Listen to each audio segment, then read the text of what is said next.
शिक्षक दिवस पर शिमला के राजभवन में गरिमापूर्ण समारोह का आयोजन किया गया।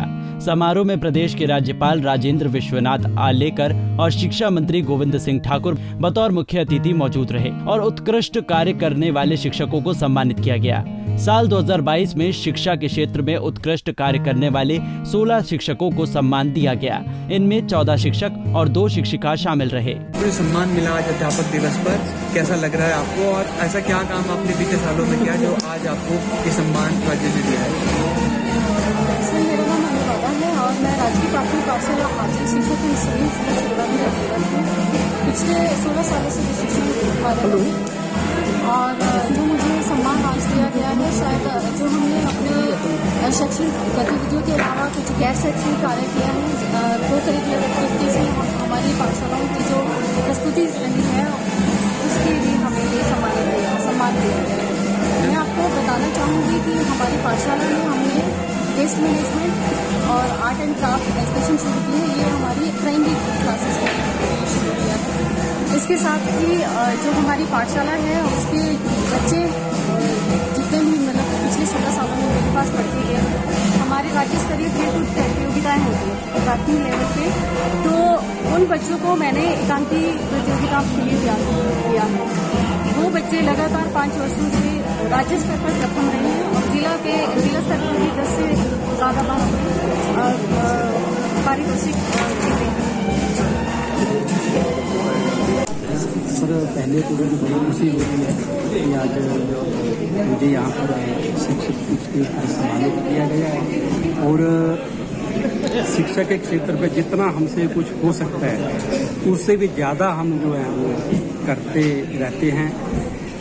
साथ में जो फीस की बात करी है तो मेरी 92 से जॉब शुरू है, तो 92 से लेकर अब तक 500 तो एक आंकड़ा है, परंतु 500 से भी ज़्यादा बच्चों की फीस जो है मैं दे चुका हूँ। इसमें भी जो मेरा विद्यालय है राजकीय वरिष्ठ विद्यालय तेलंगा, वहाँ पर जो +1 क्लास है उसको मैंने अडॉप्ट कर लिया। उन बच्चों की पूरी किताबें जो है वो मैंने दी हैं, आर्ट्स में दी हैं आर्ट्स, और साथ में उनकी जो जितनी फीस बनती है, साथ में उन बच्चों को मैंने ये भी कहा है कि सरकार ने आपको वर्दी दी है, बैग दिया है, मैं आपको जूते भी दूंगा जी, पर यह है कि मैं जितना आपकी मदद कर सकूं आप मुझे अच्छे से अच्छा पढ़ने में रुचि दिखाएं। और बच्चे अच्छे हैं।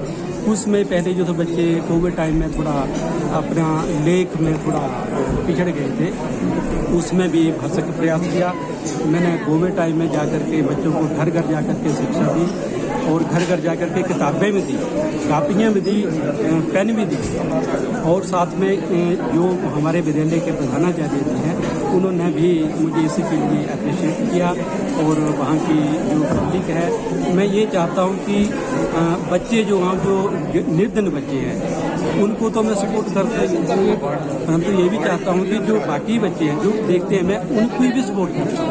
और साथ में मैं एक हिंदी का प्रवक्ता हूँ, इसके साथ साथ मैं बच्चों को संगीत की विद्या भी देता हूँ, संगीत भी सिखाता हूँ। आज तो संगीत जो है हमारे विद्यालय के बच्चे जो हैं जिला स्तर से लेकर राष्ट्रीय स्तर अपना इनाम जो कमा चुके हैं। इस मौके पर राज्यपाल राजेंद्र विश्वनाथ आलेकर और गोविंद सिंह ठाकुर ने सभी शिक्षकों को बधाई दी और सभी शिक्षकों को इसी प्रकार उत्कृष्ट कार्य करते रहने के लिए प्रेरित किया।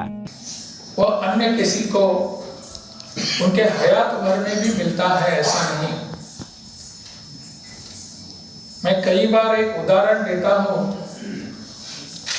कि डॉक्टर होते हैं वो प्रोफेशनल होते हैं, चार्टर्ड अकाउंटेंट होते हैं, वकील होते हैं, या और कोई ऐसे इंजीनियर्स होते हैं, आर्किटेक्ट वगैरह होते हैं। इन सबके पास जब हमारे लिए कुछ जरूरत होती है तब हम उनके पास जाते हैं, तब उनकी हमको याद आती है। परंतु शिक्षक का ऐसा नहीं होता। जो समाज को सातत्य से सततता रूप से कुछ मार्गदर्शन करता है, कुछ योगदान देता है, ऐसे शिक्षक को समाज हमेशा के लिए याद करता है। हमारे जैसे कि यहाँ अभी उल्लेख हो गया, मुझे लगता है देवेश जी ने इसका उल्लेख किया कि हमारे बच्चे ज्यादा समय शिक्षकों के पास होते हैं, उनके साथ होते हैं, और उनसे जो शिक्षा मिलती है, उनसे जो मार्गदर्शन मिलता है, वही उनके रूप में कायम रूप में होता है, उनके मन में होता है कायम रूप से। इसलिए शिक्षक का बड़प्पन हमारे प्रदेश, अपने देश में, अपने संस्कृति में बहुत ऊंचा है। मैं यहाँ जब राज्यपाल पद की मैंने शपथ ग्रहण की, उसके बाद मैं पहली बार गोवा में गया था, और वहां गोवा में मेरा एक सम्मान हुआ, सत्कार हुआ, क्योंकि मैंने राज्यपाल पद ग्रहण कर दिया। और वहां जाकर उस कार्यक्रम में मेरे एक शिक्षक उपस्थित थे।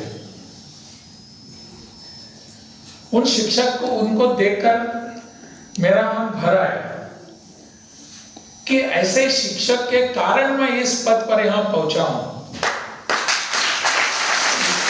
इन शिक्षकों ने 5वीं से लेकर 11वीं तक, यानी उस समय 11वीं हमारा मैट्रिकुलेशन था, एसएससी थी, उन लोगों ने मुझे पढ़ाया, जो मार्गदर्शन किया, उसी के कारण मैं इस स्थान पर पहुंचा हूं। इस कृतज्ञता के साथ मैंने जाकर उनके पैर छुए, उनके आंखों में आंसू आए। भारत के परंपरा के आलोक में इस सदी की नई राष्ट्रीय शिक्षा नीति 2020 आई है, और इस शिक्षा नीति में भी राष्ट्र निर्माता के रूप में शिक्षक को प्रतिष्ठित किया है।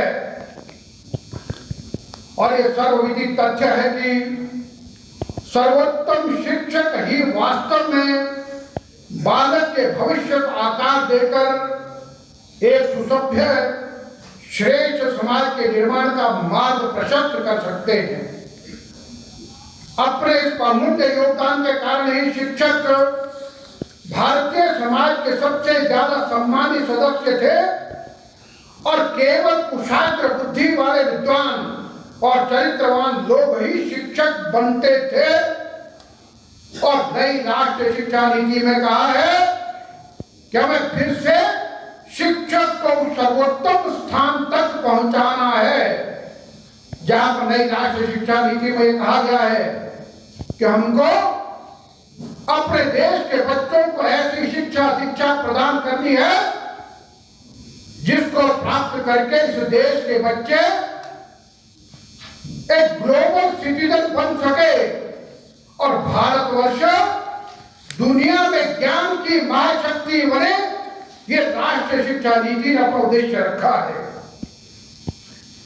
और उसी प्रकार से अभी हम जो वर्तमान की जो स्थिति है, उस सब का आकलन जब करते हैं तो निश्चित रूप से हम उस दिशा में आगे बढ़ रहे हैं। आप सभी हैं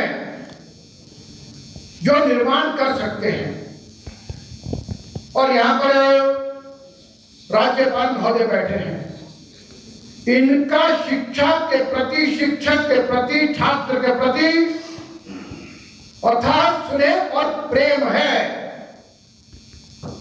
आप हमारे विश्वविद्यालयों के चांसलर हैं, और अधिकतर जब भी शिक्षा के संबंध में कोई कार्यक्रम होता है तब निश्चित रूप से वहां पर पहुंचते हैं, और शिक्षा के क्षेत्र में और ऊंचा क्या कर सकते हैं उसमें आपका मार्गदर्शन पूरे प्रदेश को प्राप्त होता रहता है। पंजाब केसरी के लिए शिमला से योगराज की रिपोर्ट।